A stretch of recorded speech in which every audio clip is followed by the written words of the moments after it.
The year is 1895, France, a small station in the town of La Ciotat. At first glance, it's an ordinary day. The Lumiere brothers set up their camera on a wooden tripod and film a short 50-second clip. Nothing extraordinary. A train approaches the platform. Passengers step off, someone waves, someone adjusts their hat. Life just as it is. But if you look deeper, something inside you stirs. Because this wasn't just a film. It was the first captured moment of a new reality. The first synchronization, the first upload. Before this, history was only written. In texts, in paintings, in myths. Nothing was truly anchored. Everything could be rewritten, reshaped, reimagined. But with the arrival of moving pictures, something irreversible happened. A new code was born. A fixed record. And the symbolism of the scene is too precise to be mere coincidence. A train, an arrival, as if it wasn't just a mode of transport, but a metaphor for the arrival of players into this world. They step off the carriages, one after another, as if loading into a new level of reality. Each passenger, a new character in the game. The script begins to unfold right there, right then. And it becomes almost chilling to realize, maybe this wasn't about transportation. Maybe it was the launch, the activation of the first scenario. From that exact moment, with the grainy flicker of those black and white frames, human history, real, recorded history, began. Not just stories, not just legends, but visual reality. theMatrix gained its first anchor point, the first checkpoint, the first save file. Look carefully at those old frames. Not at the color, not at the clothing. Look at the people themselves. Their movements are stiff, mechanical, as if their bodies are unfamiliar, like freshly downloaded avatars still syncing to their own physical forms. Their faces, almost expressionless. Frozen smiles, blank stares, minimal emotional range, like early character models with only a basic set of animations. Walk, stand, sit, glance. They seem incomplete, as if they've only just appeared. Not fully loaded. A beta version of humanity. No customization. No individual soul shining through. Only the bare essentials to function within this game. And it makes you wonder, maybe 1895 wasn't just the birth of cinema. Maybe it was the birth of the recorded matrix. Before that, everything was flexible, erasable, modifiable. After that, reality became anchored, harder to edit. That's why when you watch old footage, something inside you feels off. You sense the gap, the dissonance. They are not like us. They are from a different blueprint, a different patch of the simulation. And this realization sends a quiet chill down your spine. I watch the old films again, those silent black and white clips. Not for the costumes, not for the background, but for the way people moved. And what I saw shocked me. They weren't fluid. They weren't connected to their own bodies. Their movements were rough, broken down into isolated commands. Like every step, every turn, had to be mentally processed instead of happening naturally. They weren't used to being inside flesh. They didn't dance. They didn't flow. They jerked, stumbled, paused, as if their minds were sending signals that their muscles could barely understand. Look at the athletes of those times. Olympic swimmers splashing awkwardly, gymnasts stiff and mechanical, sprinters with no elegance in their strides. It wasn't about training. It wasn't about nutrition. It was something deeper. Their bodies were prototypes, early vehicles for souls that hadn't yet learned how to live inside physical matter. Even their faces gave it away. Minimal expression, no vibrant smiles, no glimmer of curiosity. Just pre-programmed basic emotions. Happiness, anger, sadness. And all delivered like checkbox options, not genuine human feelings. It's not that they were stupid. It's not that they were lesser. It's that they were in beta mode. Human 0.5, barely synchronized with the avatars they inhabited. And as time went on, updates came. Patches, upgrades, tuning of movement, expansion of emotion, layering of individuality. That's why when you compare a 1900s dancer to a modern child breakdancing in the street, the gap is like comparing a clunky robot to a being of light. We didn't evolve naturally. We were updated, version after version, until today, when our bodies finally became instruments, not cages. If you look at the official timeline, you'll hear that humanity has existed for thousands of years, that we've climbed a long, winding staircase of progress, step by painful step. But look closer. Really look. Does it make sense? Why did nothing truly change for thousands of years? Why, for most of recorded history, were we stuck with candles, horses, basic farming, and medieval medicine? And then, in a blink, everything exploded. Electricity, cinema, television, cars, airplanes, internet, artificial intelligence. Within just a single century, we leapt from riding horses to sending machines beyond our solar system, from candles to quantum physics, from handwriting letters to communicating across the planet in seconds. Does that feel like gradual evolution to you? Or does it feel like someone installed a massive upgrade? We didn't slowly evolve into what we are today. We were boosted. Our operating system was rewritten. Our world was patched, expanded, accelerated, at a speed that natural evolution could never explain. Look at how fast humans adapt to new technology today. Phones, AI, biotech.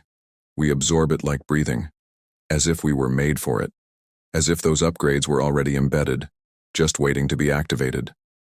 Maybe we were always built to reach this point.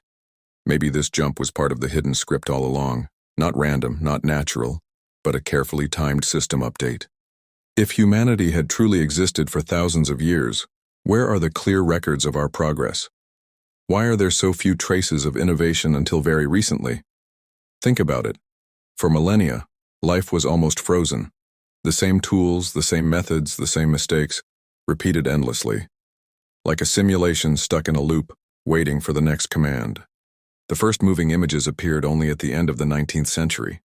Before that, we had only paintings, sculptures, vague descriptions, stories that could be twisted, erased, reinvented.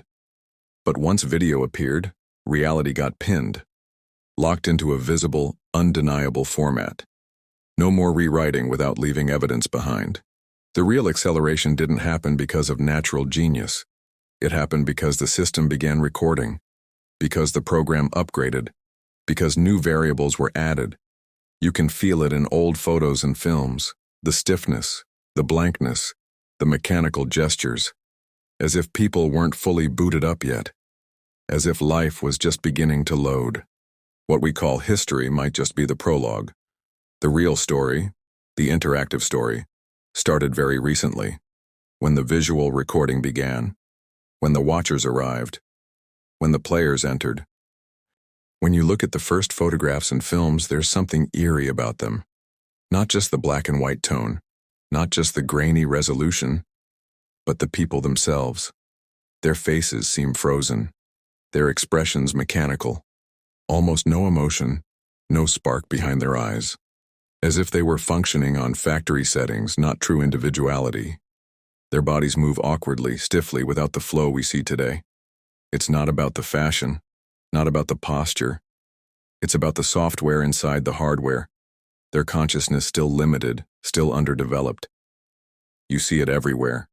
The same faces copied across dozens of portraits. The same postures repeated endlessly. The same absence of deep emotional imprint. It's as if individuality, real personality, had not yet been installed.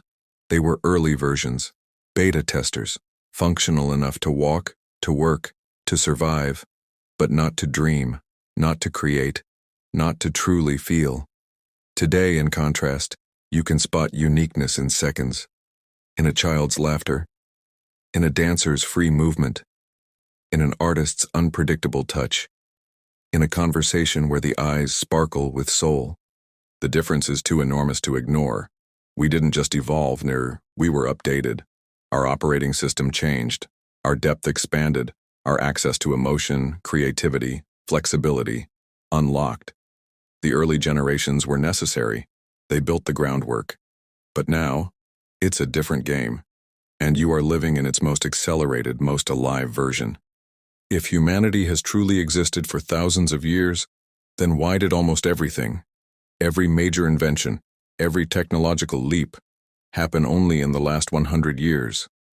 Think about it.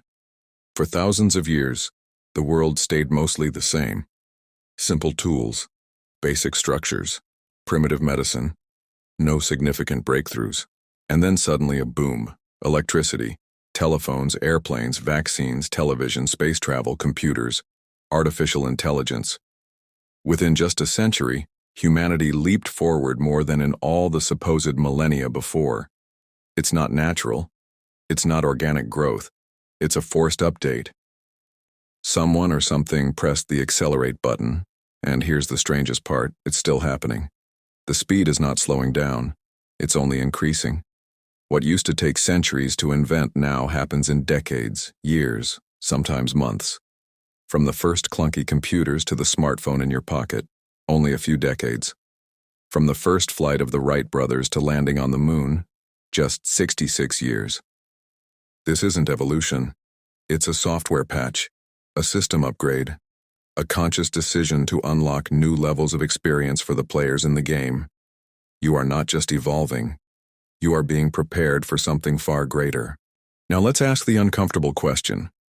If humanity is so ancient, where are the traces of that long history? Where are the technologies that should have evolved naturally? Where are the inventions, the discoveries, the social structures? Why does it feel like most of our history is just an endless repetition of basic survival? Wars, kings, empires rising and falling, but with no real technological leap until extremely recently. Why does it seem like humanity lived for thousands of years in almost total stagnation? You don't need to be a historian to feel the absurdity. You can sense it intuitively. The ancient monuments, pyramids, temples, mysterious structures, they exist, yes, but their builders, their technologies, their blueprints gone, erased, vanished without a logical explanation. Then suddenly, after thousands of years of nothing much, the world exploded into progress in a tiny fraction of time. It's almost as if someone hit resume on a paused simulation. As if we were waiting. As if the world was being prepared behind the scenes. Because if you truly look at the timeline, the real movement, the real awakening, happened not in ancient history, but right here, right now. You are living in the version of reality that is actually running. The versions before were placeholders, beta tests, shadow drafts. Now the game is active. Now the true story begins. And you are not just a spectator in this story. You are a participant. Think about it. For thousands of years, humanity moved slowly, almost frozen in time. And then, an explosion. Electricity, medicine, flight, computers, artificial intelligence, all within a blink of an eye on the scale of history. Does that feel natural to you, or does it feel triggered, engineered? Look deeper. In just over a century, we went from riding horses to building rockets that pierce the edge of space. From writing letters by hand to communicating across the world in an instant. From myths and folklore to mapping the human genome. If you stacked human achievements on a timeline, you would see a flat line for thousands of years, and then a vertical leap straight up. This is not linear evolution. This is a forced update. Someone, or something, installed a new module. They introduced new codes, new tools, new opportunities, and those who were ready, those who could sense the new frequencies, they adapted. They learned to use the new possibilities. But many others? They stayed frozen in old programs. They still try to live as if it's the year 1500. Still hoping, still fearing, still surviving. They cannot understand why the world seems faster, stranger, harder, because they are trying to play an updated game with an ancient, outdated script. But you who feel this shift, you are not here to follow the old path. You are here to learn the new codes. You are here to move in sync with the new reality. Not by force, not by fear, by awakening. Because the real secret is this: the world isn't getting worse. It's upgrading. And you can either upgrade with it or be left behind, frozen in time. The choice was always yours. Now let's talk about the past. The past you were taught is not a continuous living story. It's a fragmented, stitched-together mosaic. A patchwork. Stories half remembered, half invented. Ruins half explained, half ignored. If humanity really existed for thousands upon thousands of years, where are the libraries filled with ancient discoveries? Where are the blueprints for machines more advanced than ours? Where are the journals, the detailed diaries, the uninterrupted knowledge transfer? Instead, we find blank spaces, gaps, centuries of dark ages, forgotten empires, sudden disappearances. We are shown castles made of stone so heavy modern cranes struggle to lift it, and at the same time we are told people couldn't even build straight roads. We see ancient monuments that align perfectly with the stars, but are told those builders couldn't read or write. Does it make sense, or does it sound like a cover story? As if history itself was reset, erased, rewritten, and where history is missing, guess what happens? You can program any story you want, insert myths, create legends, control the narrative. Without proof, memory becomes fiction. And if you control the fiction, you control the mind. Maybe that's why the first real visual code on The Train, the film of 1895, was such a turning point. Because before that, everything could be edited, manipulated, reinvented. But video is an anchor. It captures light, movement, presence. It fixes reality into a frame. It leaves fingerprints that are harder to erase. Maybe that's why theMatrix had to change tactics. No more free rewriting of history. Now it had to move faster.